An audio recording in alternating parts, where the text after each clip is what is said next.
गई। उनका जो शासन पीरियड था उसमें से कुछ चीज़ भूले करते रहे, वो गलतियाँ करते रहे। इसका नतीजा ये निकला कि पुष्यमित्र शुंग जो था वो वृहदत्त मौर्य को मारने में सफल रहा। तो संविधान हमारा क्या है, जो बाबा साहब ने लिखित संविधान दिया है, दुनिया का सबसे बड़ा संविधान, दुनिया का सबसे श्रेष्ठ संविधान जो देश को दिया है, तो संविधानवाद ही वास्तव में अम्बेडकरवाद है। संविधान के विषय में आप लोगों को इस बारे में जानकारी होनी चाहिए कि संविधान जो बाबा साहब अम्बेडकर ने जो बनाया था, कि दुनिया का सबसे बड़ा संविधान है, सबसे श्रेष्ठ संविधान है। उसको बनाने में अधिकांश लोग ये कहते हैं कि 2 वर्ष 11 माह 18 दिन लगे। ये कोर्स में ये आंसर दिया जाता है, लेकिन एक्चुअली क्या हुआ, मानकर जी ने इसकी रिसर्च करी, इसकी खोज करी।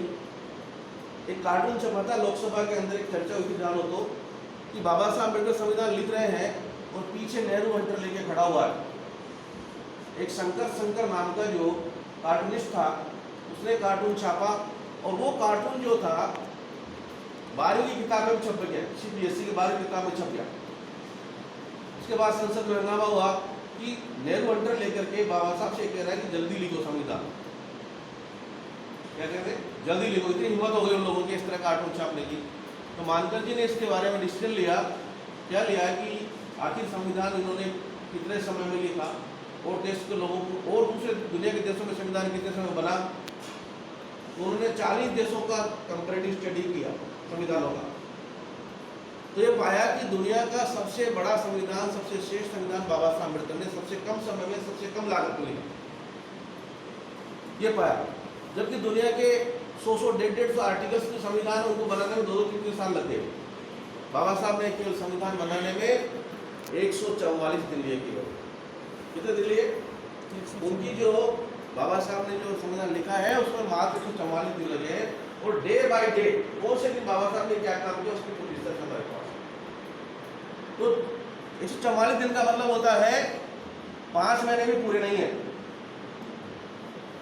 यानी 5 महीने में एवरेज बाबा साहब ने संविधान लिख दिया। ऐसे महान व्यक्ति बाबा साहब अम्बेडकर थे, दुनिया का सबसे बड़ा संविधान लिखा। तो मैं कहता हूं कि संविधानवादी क्या है, अम्बेडकरवाद है। It is the law to make progressive country, that is the constitution. किसी भी कंट्री को अगर प्रोग्रेस करनी है तो कॉन्स्टिट्यूशन के आधार पर वो कर सकता है। संविधान ये हमारा हथियार है और इससे मानव अधिकारों की प्रस्तावना करने का हमारा लक्ष्य होना चाहिए। बाबा साहब कहते हैं कि बहुजन समाज में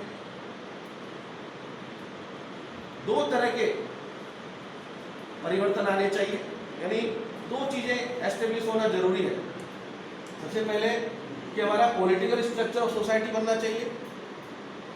दूसरा है इकोनॉमिकल स्ट्रक्चर ऑफ सोसाइटी, यानी हमारे आर्थिक समानता के लिए हमारा इकोनॉमिकल स्ट्रक्चर होना चाहिए, साथ साथ पॉलिटिकल स्ट्रक्चर हमारा होना चाहिए सोसाइटी में।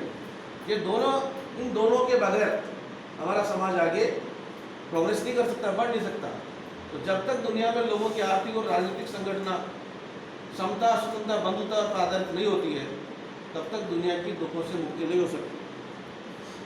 क्योंकि संविधान का जो सबसे महत्वपूर्ण पक्ष है वो प्रियम्बल में बाबा साहब ने दिया हुआ है, equality, liberty, fraternity and justice. ये 4 गोल्डन प्रिंसिपल हमारे देश के संविधान में है। दुनिया के जितने भी संविधान हैं उनमें चारों एक साथ नहीं है, किसी में कोई से 3 है, किसी में कोई से 3 है, किसी में 2 ही है। चारों संविधान की वजह से हमारे देश का संविधान महान संविधान